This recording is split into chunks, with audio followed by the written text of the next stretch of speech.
retirement. You have people saying, thank you, God bless you for bringing this into the fore, and you've got people who are saying you are trying to balance the budget on the backs of the poor and the elderly.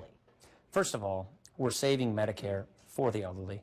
We're preventing the cuts that the president's proposing for the elderly.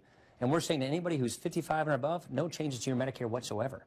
So there's a lot of misinformation about what we're proposing, what we're not proposing. We're saying save Medicare by reforming it for people who are 54 and below by working like a system just like members of Congress and federal employees have, where you don't subsidize the wealthy as much and you subsidize middle and lower income people more, but no changes to people above the age of 55 for Medicare. That's point number one. Point number two is we have big problems in this country. And our big problems are our deficit, our debt, and our economy. And the sooner we tackle these problems, the better off everybody's going to be. If we keep delaying necessary reforms, kick the can down the road, the worse off we're going to be. The seniors that I'm hearing in your town halls, though, don't seem to be misinformed. They just fundamentally disagree with the approach of saying, well, Medicare's going to be fine for you, but your children are going to have to pay 68% of their own Medicare costs. So part of the problem we have is a lot of people don't realize just how bad Medicare's financing in the future has become. They don't realize that Medicare is growing at such an unsustainable rate that it has trillions of dollars of empty promises. So because Medicare is the biggest driver of our debt in the future Medicare system, if it's going to be saved, will have to be reformed. And a lot of people don't like the notion of that. But is there no way to save it without moving to this system of Yes, there premium is. supports? And it's what the president's proposing, which is to ration Medicare. We don't believe in the idea of having a board of unelected people putting price controls and rationing on Medicare. But don't you ration it anyway if people are spending so much of their own money? The question is, where does the power go? Does the power go to the government and have them make the decision on how your Medicare will work? Or does the power go to the person, the senior citizen? I'm talking about people 54 below to see how they decide. Right now, Medicare, people have choices. Medicare Advantage, prescription drug, seniors get to choose among plans that compete against each other for their benefit. It has lowered costs, and it has actually improved quality and expanded choices. We don't want to have a monopoly, whether it's a government monopoly or a health insurance monopoly.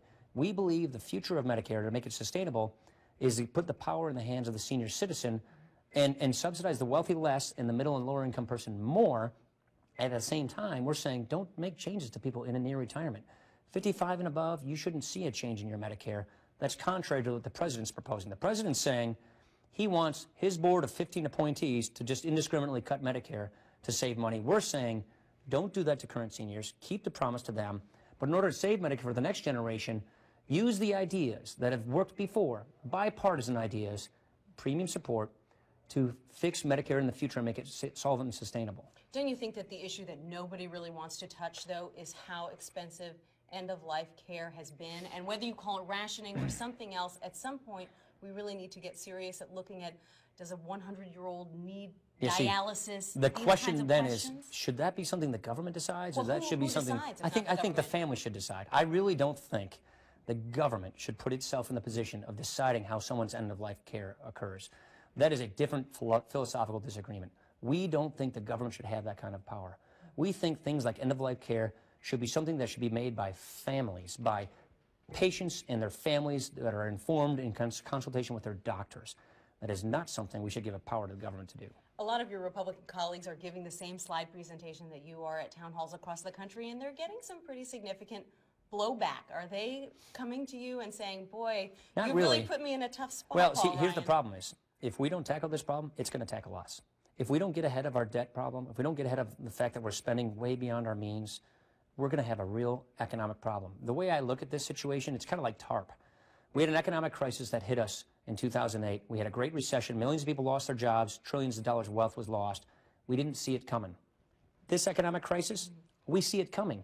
So I just think we owe it to people to try and fix this problem before it gets out of our control. Do you think that you would be getting more support out there if you didn't include this big tax cut for the wealthy as part of your plan? We're not doing that. So we're not agreeing with the president's tax increases. So the new definition of 35 to 25% is a big cut. In exchange for losing their tax shelters. So we're saying, we call it revenue neutral tax reform. The tax reform we're proposing is just like the tax reform the president's bipartisan fiscal commission is proposing, supported by a majority of Democrats on the fiscal commission. So we're saying, in exchange for losing their tax shelters, the wealthy and corporations get no tax shelters, we lower everybody's tax rates so we have a better economy, so we have better economic growth. So we don't tax our producers more than our foreign competitors tax theirs. So nobody's talking about cutting tax cuts for the rich.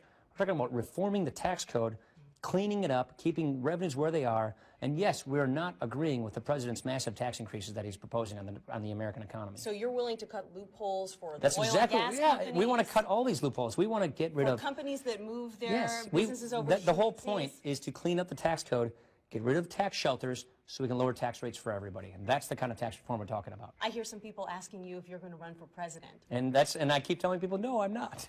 Are you sure about that? Look, my job, and I think I have a good place right now, is to try and help be the Paul Revere of fiscal problems, is to help get the country on the right track on these economic and fiscal issues. I feel like where I am right now, I can help contribute to the debate and help move the country in the right place so we get ahead of our fiscal problems before they really start tackling us. I feel like I can make a contribution where I am right now, and that's where I plan on standing. It's kind of a wide open Republican field right now. Yeah. Lots of room. I got to go. Okay. All right.